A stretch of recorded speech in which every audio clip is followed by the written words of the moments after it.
오늘 종료주일을 맞이해서 우리 겸손의 왕 예수님을 맞이하라라는 제목으로 같이 말씀 나누려고 할 때, 여러분들, 예수님께서는 이제 왕의 모습으로 예루살렘에 입성하시는 모습을 우리가 함께 볼 수 있습니다. 많은 사람들이 예수님을 환영을 했죠. 그들은 유월절을 며칠 앞둔 지금 예루살렘에 입성하시는 예수님의 소식을 듣게 되어집니다. 당시 많은 사람들에게 예수님에 대한 소문은 이미 널리 퍼져 있었습니다. 그 소문의 내용이 무엇이에요? 자신의 유익만을 위해 사는 위정자, 권력자, 부패함, 그리고 위선적인 모습으로 가식을 떠는 종교 지도자들이 속 시원하게 책망하고 꾸짖으시는 그 예수님.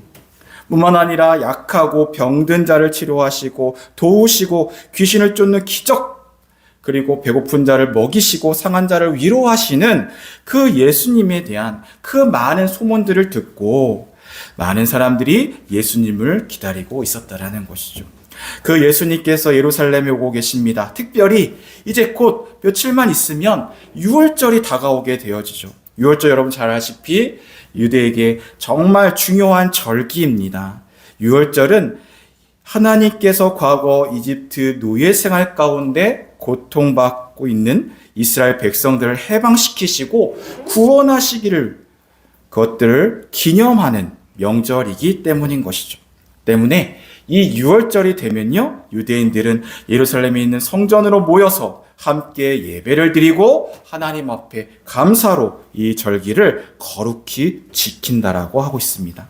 이런 의미에서 유월절이 가까운 그때에 예루살렘에 입성하시는 예수님, 그들에게 있어 그 모습은 이집트의 종살이에서 해방을 이끈 모세와 같은 지도자, 강력한 나라를 세울 다윗의 왕과 같은 기대감으로 예수님을 맞이하게 됐다는 것이죠. 이러한 예수님께서 예루살렘으로 들어오신다는 그 소식을 듣고 많은 군중들이 바로 예수님을 맞이하고자 모여들게 된 것입니다. 그들의 환영의 모습은 어떻습니까? 자신들의 겉옷을 길에 펴고 어떤 이는 종려가지 나무를 베어 길에 펴거나 흔들며 예수님을 행진을 맞이하였다라고 이야기합니다. 그 날이 바로 오늘 종려주일이라고 이야기하는 것이죠. 그런데 왜 종려주일이라고 부를까? 아마 예수님께서 나귀를 타고 예루살렘에 입성할 때에 군중들이 종려나무를 흔들며 예수님을 맞이했기 때문이 그 구절과 그 말씀을 기원으로 해서 종려주일이라고 이야기했고 지켰던 것 같습니다. 자, 그러면 우리 종려나무가 무엇일까요? 우리가 한글로는 종려나무라고 해석이 되어 있지만 실질적으로는 야자나무라고 합니다. 그래서 야자인데 이게 대추처럼 해가지고 이게 아주 달콤한 대추 맛이 나는 야자라고 합니다. 간식으로 때로는 식량으로 쓰기도 하고 즙을 짜서 이제 시럽, 음료로도 마시기도 합니다.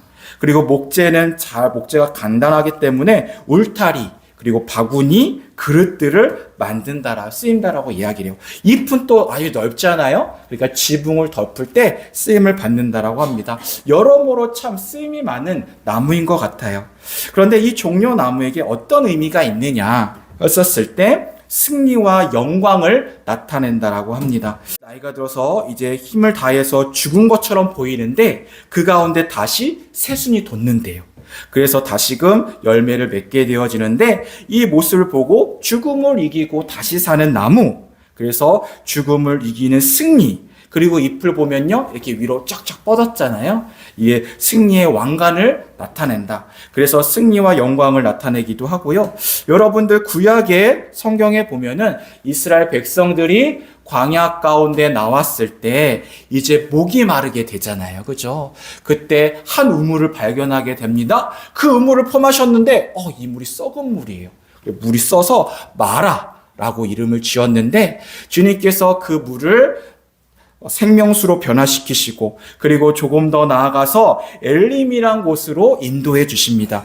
엘림 가운데 인도함 받았을 때 그곳에 무엇이 있다라고 얘기합니까? 물샘 12과 종려나무 70그루가 그곳에 있다라고 이야기를 합니다. 바로 종려나무는 그 잎이 풍성하기 때문에 그곳에 안식할 수 있고요. 풍요로움을 나타내기도 한다라고 합니다. 그러면 이 종려나무는 상당히 유익하고 의미가 아주 좋은 것 같아요. 그래서 이제 그 종려나무를 꺾어서 베어서 이제 흔들고 이제 예수님의 오심을 승리, 영광을 나타내고 또 하나님께서 우리에게 풍요로움을 주시는 기원하고자 이 종려나무를 흔들고 우리가 종려주일로 지키는 것 같습니다. 그런데요, 재미난 게 있어요. 복음서에 보니까 이 종려나무가 그렇게 우리가 종려주일로 지킨다라고 하는데 그러면 종려나무에 대한 의미가 그리고 각 복음서마다 나와 있을 것 같은데 실질적으로 사중 복음 가운데 이 마태복음에는 종려나무라는 표현이 안 나와 있어요. 나뭇가지를 베어서 그것을 흔들었다라고 이야기합니다. 마가복음에는요, 들에서 벤 나뭇가지를 펴서 기에 폈다라고 이야기해요. 자, 들에서 벤 나무가지라고 하면은 아까 종려나무는 키가 꽤 컸거든요. 그러면은 이 들에서 벤 거 같은 경우는 아마 종려나무가 아닐 수도 있다라고 생각이 되어져요. 누가복음에는요, 나무 자체가 안 나와요. 그런데 도대체 종려나무가 어디에 나오는 거냐? 요한복음에 하나 나와요. 그래서 요한복음에 종려나무 가지를 가지고 맞이하였다라고 이야기해요. 이 사중복음에서 이 요한복음, 이 종려나무 한 군데밖에 안 나오는데, 근데 우리가 이거를 의미를 부여해서 지금 종려주일을 맞이하고 있다라는 거예요.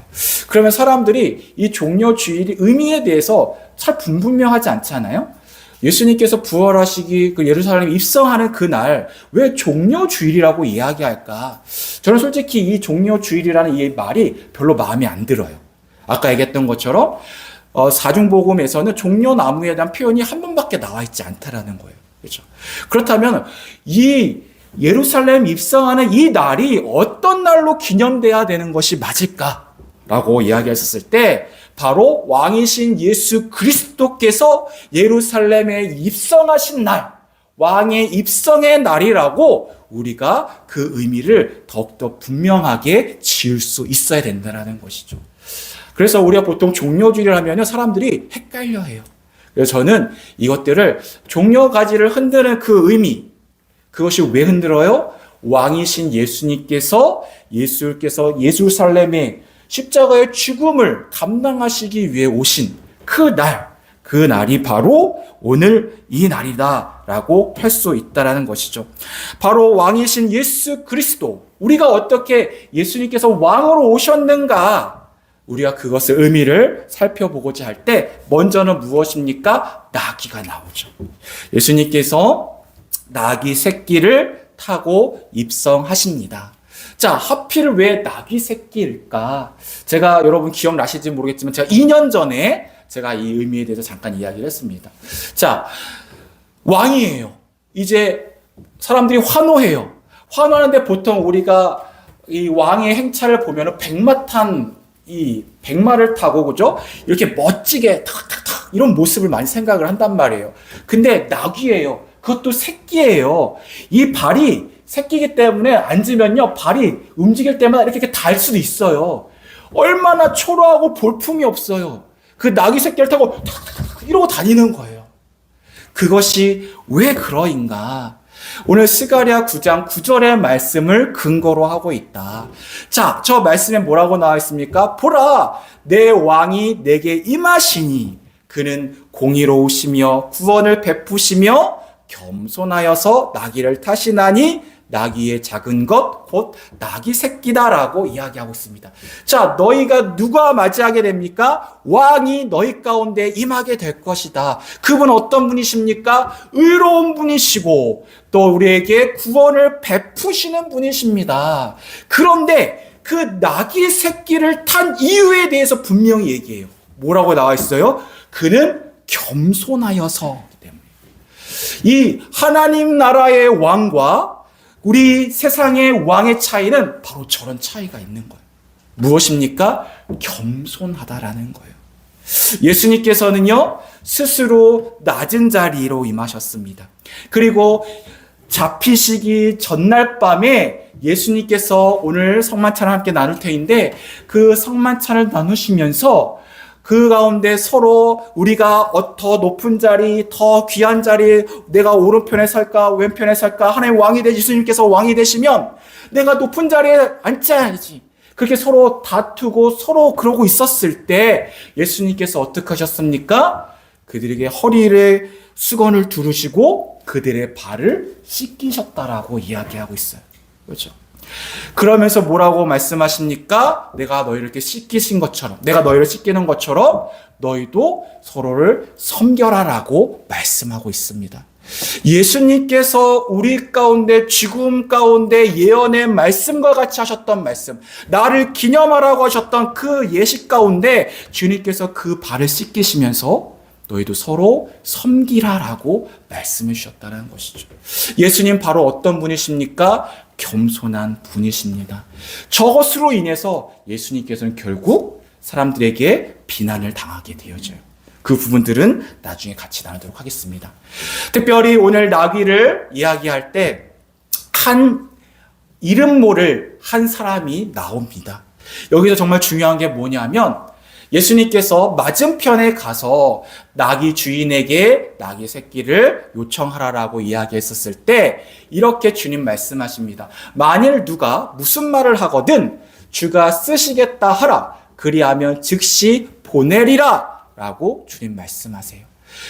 그래서 나귀 주인들은 아무 언급도 안 나와 있어요. 그리고 그냥 예수님께서 나귀 새끼를 타는 모습이 나와요. 자, 여기서 나귀 주인, 나귀 새끼 주인, 여러분 생각해 보세요. 어떤 사람이 와서 나귀 새끼 주세요 라고 얘기를 하는 거야. 야, 왜? 주님께서 쓰신대요. 무슨 소리야, 내가 너를 언제 봤다고, 내가 이걸 왜 줘? 이게 당연한 거잖아요. 그렇죠? 그런데 오늘 이 주인은 어떻게 저것을 그냥 줄 수 있었을까? 아마 그는 이 말씀을 기억했던 자인 것 같아요. 반드시 우리가 기다리던 왕이 오실 것이다. 그때에 나귀 새끼가 필요할 터인데 혹시 나에게 그 나귀 새끼를 요청하는 그 영광이 주어지면 내가 즐겁게 그 나귀 새끼를 주님한테 왕에게 드리겠다라는 그 소망과 그 순종의 모습이 바로 나귀 주인에게 있었다라는 거예요. 오늘 주님께서는 우리 가운데 왕으로서 여러분들의 구원을 이루시고 여러분에게 하나님의 놀라운 일들을 이루시고 계십니다. 그러길 원하시고 계세요. 그 가운데 주님께서 여러분들에게 요청하는 것들이 있어요. 여러분들에게 내어놓을 것, 여러분들이 하나님의 말씀을 빗대어서 기도를 통해서 하나님 주시는 마음이 있다라고 한다면 내가 왕 같은 주님 앞에, 왕이신 하나님 앞에 우리가 내어드리고 내 것들을 포기하는 시간들이 반드시 필요하다라는 것이죠. 그렇게 주님께서는 나귀 새끼를 타고 이 땅 예루살렘에 입성하십니다. 그리고 어떻게 되어집니까? 많은 이들이 자신의 겉옷을 펴서 그 예수님을 맞이하게 되어집니다. 자기의 겉옷을 나귀 새끼 위에도 얹고, 나귀 새끼가 얹게면 얼만큼 얹겠어요? 한 두세 개 얹으면은 그 다음에 꽉 찰 거 아니에요? 나귀 새끼 등이 아무리 커봤자 얼마나 크겠어요? 그러니까 올리지 못하니까 이제 바닥에다가 피는 거예요. 그러면서 주님을 맞이합니다. 자, 그럼 이 겉옷에 대한 의미를 한번 살펴볼게요. 여기 보면은 제가 겉옷이 이불과 같고 장막과 같습니다. 그리고 신용을 나타내고 신분, 권위를 나타낸다라고 제가 표기를 해놨는데 무슨 얘기냐? 자, 여러분들 이스라엘 백성들은, 유대인들은 속옷을 입고요. 그 위에서 겉옷을 걸쳤습니다. 그리고 허리띠를 맸어요. 근데 이 겉옷은 아까 얘기했던 것처럼 그들에게 있어서 아주 귀한 재산입니다. 무슨 얘기냐? 밤에는 더워요. 낮에는 더워요. 하지만 밤에 어때면 쌀쌀해요. 추워요. 그래서 진짜 얼어 죽는 사람이 있어요. 그 밤에 쌀쌀하다 보니까 기온차가 너무 크다 보니까 우리가 봤었을 때는 선선한 가을 날씨인데도 그 유대인들에게 있어서는 너무 추운 거야. 그래서 이 겉옷은 어떤 거냐면 그들에게 밤길에 그 이불과 같습니다. 그래서 이 가난한 사람에게 있어서도 그 겉옷을 뺏지 않으려. 왜? 겉옷을 뺏는 거는 그 사람의 생명의 위협이 될 수 있다. 그래서 구약에서도 너희들이 맡길 때 그것들 취할 때도 겉옷을 만약에 맡긴다고 하면 그것을 밤이 되기 전에 다시 돌려주라라고도 말씀하고 있습니다. 자, 그래서 바디메오에게 있어서 그래서 겉옷을 버리는 것. 자, 예수님께서 성에 오르실 때 예수님께서 오신다라는 그 눈먼 자가 있었다라는 거예요. 그 눈먼 자가 예수님의 오심의 소식을 듣자마자 그 자리를 벅차고 앞으로 나갑니다. 그럴 때 어떻게 했냐면 자신의 겉옷을 내어버렸다라고 이야기를 해요. 바디메오에게 하는 주님께서 네 믿음이 너를 구원하였다라고 말씀하시는데 그 믿음의 모습 가운데 무엇이 있었습니까? 자신의 겉옷을 내어버리고 주님을 다윗의 자손이라고 불쌍히 여겨달라는 그 믿음의 고백 가운데 주님께서 네가 구원을 받았다라고 말씀해 주시는 거예요. 자, 사울 왕과 다윗, 여러분들 사울 왕이 다윗을 시기해서 그를 죽이고자 쫓아다닙니다. 계속 숨어 다녀요. 그 가운데 이제 엔디기의 강야 가운데 이제 숨게 되어집니다. 그 가운데 사울이 너무 피곤해가지고 잠깐 낮잠을 자요. 그 낮잠을 자는 사이에 다윗이 가서 그의 옷 겉옷자락을 싹 뱁니다. 베가지고 와요. 그 겉옷을 베고 오는 것. 왜 목숨을 베지 않고 그 겉옷의 그 자락을 베었을까? 이것은 그 겉옷이 아까 얘기했던 것처럼 명예와 신분을 나타내는 거예요. 그래서 그 당시 그 자색 옷, 이 왕들이 보통 어떤 색깔의 옷을 입어요? 자색 옷을 입잖아요. 이 자색 옷은 그 색깔 자체가 내기가 상당히 어렵대요. 그래서 그 색깔 자체가 염료가 비싸대요. 그래서 그것을 할 때 그것들이 신분에 어떨 보면은 그 신분이 왕이라든지 귀족들, 상류층들만이 그 색감을 쓸 수 있었다. 그런데 그 가운데서 또 겉옷자락 가운데 뭐가 있냐면 거기 여러분들 저게 그림이 보이실지 모르겠지만 저게 술이 달려 있어요. 술. 저 술이 뭐냐 하면 저게 어떻게 보면은 자신의 어떤 증명하는 인감도장과 같은 역할을 한대요. 그래서 예를 들어서 내가 뭐가 필요해. 돈이 없어. 그러면은 저 술을 이렇게 진흙에다 이겨가지고 저거를 이렇게 찍어냅니다. 찍어내서 내가 너에게 얼마를 빌려줬으니까 네가 이것들에서 내가 너의 신용을, 그러니까 주민등록처럼 저거를 가지고 있는 거예요. 그러면은 나중에 저거를 보여주면서 이 사람이 나에게 빚을 졌고 얼마를 빚졌다라는 것들을 이제 나타낼 때 신용의 의미로 저 옷술을 찍어내기도 했다라고 합니다. 그래서 사울이 겉옷자락을 잘랐다는 건 뭐냐면 저 옷술을 잘라낸 거예요. 겉옷 포함을 해서.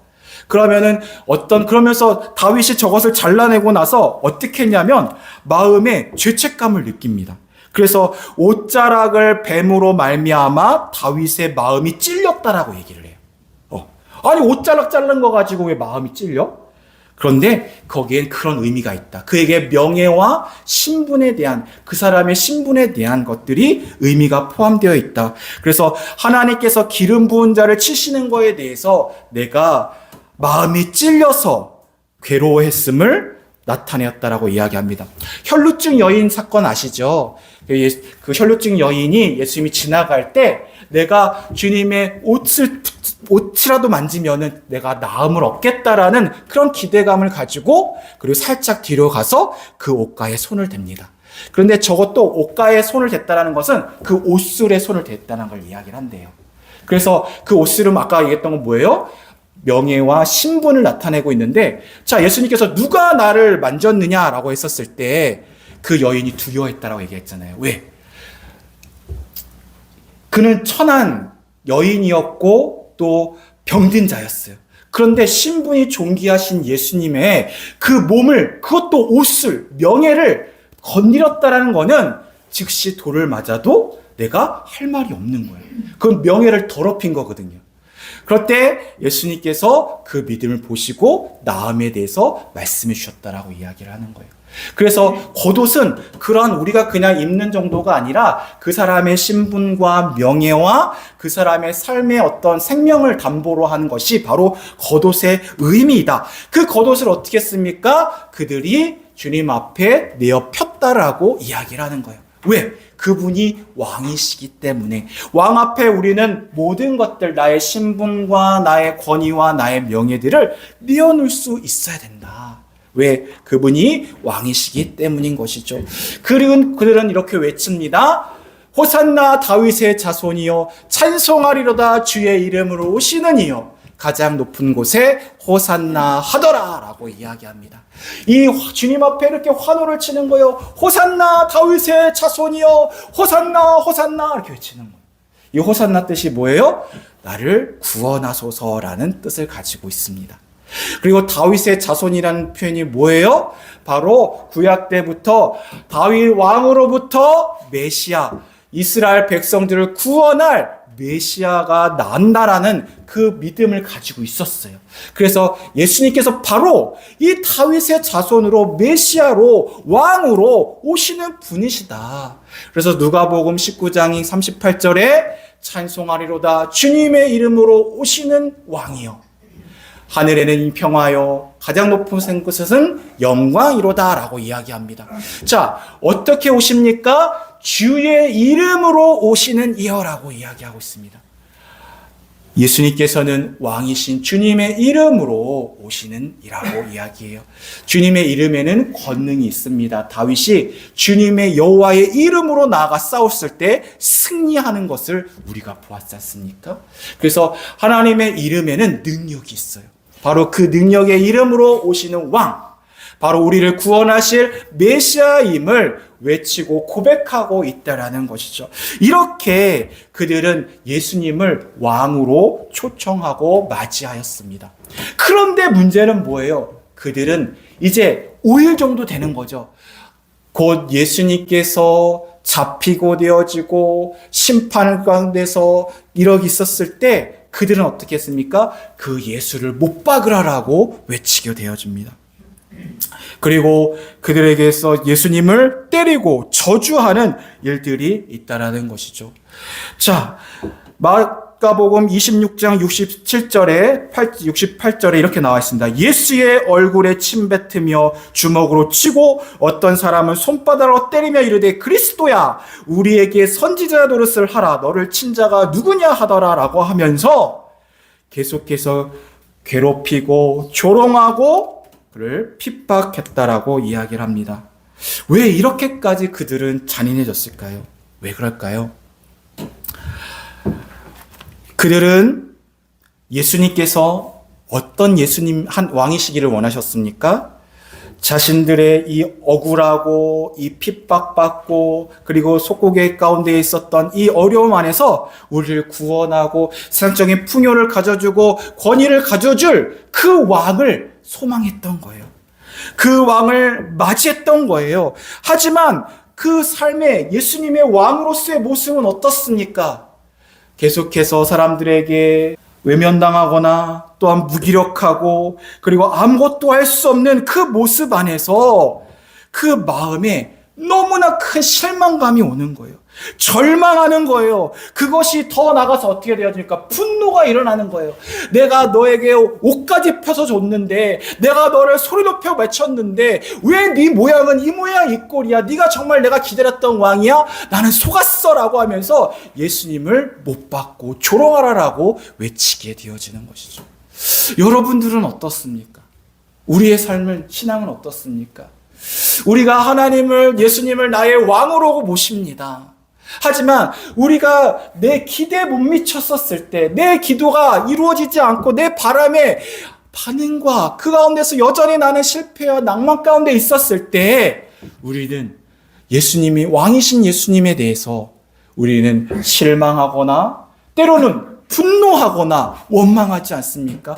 하나님 어떻게 저한테 이러실 수 있습니까? 하나님 제가 그동안 주님 앞에 섬겼고 내가 주님 앞에 쓰였던 내 모든 재산과 또 내 모든 시간들이 있는데 하나님 그러면 저한테 이러시면 안 됩니다라고 우리가 주님한테 또 원망하고 우리도 다시금 예수님을 못 박는 그런 무리들의 모습이 또한 우리의 모습이 아닐까요? 이 문제의 진정한 원인이 무엇일까요? 그 근본은 무엇일까요? 진짜 누가 왕인가에 대한 문제인 것이죠. 예수님이 정말 우리의 왕이십니까? 왕 앞에서는 어때야 되는 거예요? 모든 것들을 내려놔야 되는 거예요. 왕 앞에 모든 것을 드릴 수 있는 거예요. 그분이 진정한 나의 왕이 된다라고 한다면 우리가 그분 앞에 무엇이든 다 드려도 그것은 다 왕의 것이 되어진다라는 것이죠. 그렇죠? 나의 자신, 내 자녀, 명예, 또한 인기들, 이 모든 것들이 하나님 앞에 있었을 때, 그것이 채워지지 않았을 때 여전히 나는 실망과 낭망하는 모습들이 있지 않습니까?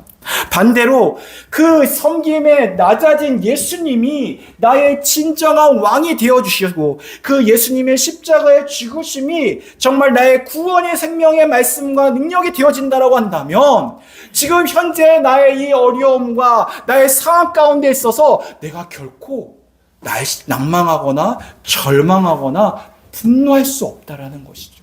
왜? 주님께서는 여전히 나를 다스리고 계시고 나와 함께 하시며 나에게 승리케 하여 주시는 그 하나님이시기 때문인 것입니다. 모든 것이 죽어진 것 같고 모든 것이 사라지는 같은 그 새벽 가운데 그 죽음의 시간 가운데 예수님께서는 다시금 부활하셔서 주님의 하나님의 아들 되심을 이 세상의 참된 왕이심을 나타내셨다라는 것이죠. 주님께서는 어떤 분이십니까? 우리에게 진정한 왕이 되어주십니다. 우리가 자발적으로 나귀를 내어드릴 권위의 왕이 되어주시고 겉옷을 깔아도 아깝지 않는 존귀한 왕이 되어주십니다. 찬송에 불러드리고 주님의 이름으로 오시는 왕이 되어주신다는 것이죠. 때문에 우리는 나의 기대에 미치는 그 하나님, 그 예수님을 맞이하는 것이 아니라 내 근본적인 생명을 위해서 아낌없이 자신의 목숨을 죽기까지 우리를 사랑해 주시고 우리를 섬겨주시는 그 왕이신 그 주님을 맞이할 수 있어야 되는 것이죠. 참된 왕이신 예수님, 그분이 나의 중심에 맞아질 때, 나의 주님을 나의 왕으로 다스림 가운데 있었을 때 우리는 이 세상 가운데 상황과 환경 가운데 흔들리는 것이 아니라 진정한 평강과 승리의 삶을 누리게 하시는 참된 왕이심을 믿습니다. 우리가 그 주님을 우리가 이 고난 주간 가운데 우리가 그분을 기대했으면 좋겠습니다. 여러분의 욕심들과 여러분의 어떤 기대감들을 내려놓고 정말 나를 사랑하여 주셔서 이 세상 가운데 피 흘려 죽으신 그 주님, 진정한 왕이신 그 예수님이 나의 삶의 참 주인이 되어주시고 나의 다스려 주시사 하나님 나의 상황과 환경을 이기고 우리가 평강과 승리 가운데 우리가 주님 앞에 나아가는 이 시간이 되기를 위해서 우리가 함께 기도하며 나갔으면 좋겠습니다. 우리 시간 함께 기도하겠습니다.